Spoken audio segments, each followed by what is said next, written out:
ingredients ready, and I'm going to go over each one with you. The first ingredient is spinach. Today I didn't have frozen spinach, so I got it in bags, and what I had to do was blanch it in boiling water and then chop it up. Well, after I blanched it, I drained it, and then I soaked it in cold water, and then I chopped it. So I'm going to go ahead and put this in the bowl because all the ingredients are going to go together. The next ingredient was bacon. As soon as I got into the lab this morning, I had to get the bacon going because takes the longest. What you have to do is just put it in a fry pan and then just let it. You don't want to put the pan on until the bacon is in there because you don't want it to burn. So cook it until it looks like that, and let it. I put it on a half a sheet pan like that with paper towels and let it drain the grease off, and then I did it again so that there wouldn't be any grease. Then you have to just chop up the bacon, really small pieces like this. Then what I did was I took an onion, just a medium-sized onion. It's a lot, but take this whole onion, chop it up. I used the chopper from home today. It's easier. Next ingredient is mozzarella cheese. You need 1 pound of that. I had it already nice and chopped for me in this. I'm going to add that.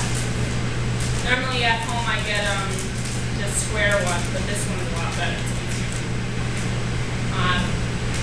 Next is the 2 eggs. And then we're going to add the panko breadcrumbs. At home I use the seasoned breadcrumbs like this. I add this at the end if it's a little bit too moist. And then I add the Parmesan cheese. Also at home I use Pecorino Romano, but it's a lot more expensive. So then I'm going to add all these together. Just mix it up. You don't want it to be too moist because then when they're baking they're going to have a lot of water and liquid in. So that's why I add the breadcrumbs at the end as well. That's not on the recipe, but I do it.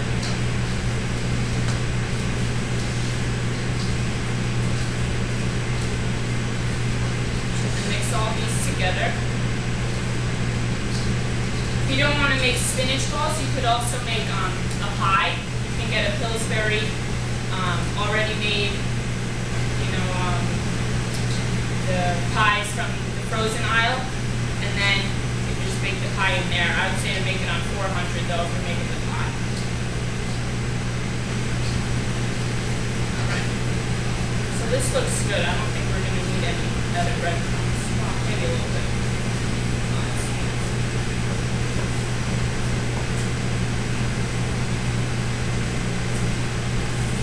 These are just seasoned breadcrumbs from Wegmans.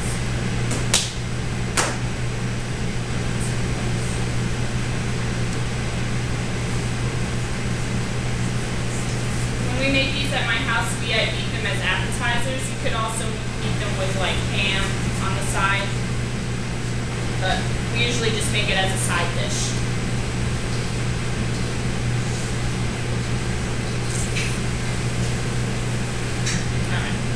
So you want to make medium-sized balls. This is the finished product right here. I'll show you at the end. You don't want them to be too big. Like I said, if you see them while you're watching them in the oven and there's liquid coming out of them, it's okay.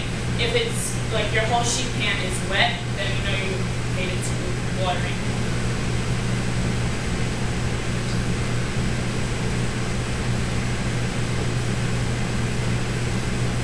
Make them smaller too, but medium is good.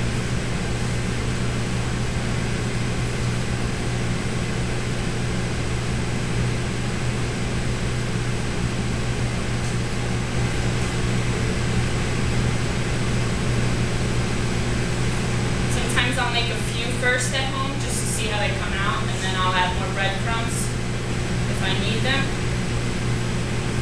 You can also, with the onions in here, they don't have to be raw. You can, after you're done making the bacon, you can put the onions in the bacon grease, and they're a lot better that way, but I didn't want to do that today.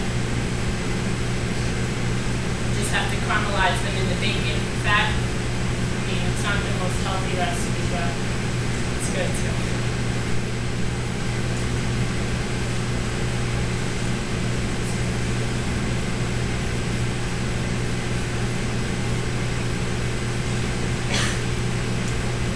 them really small. That's how you would get 24, but I'm probably only going to get maybe 8 or 14.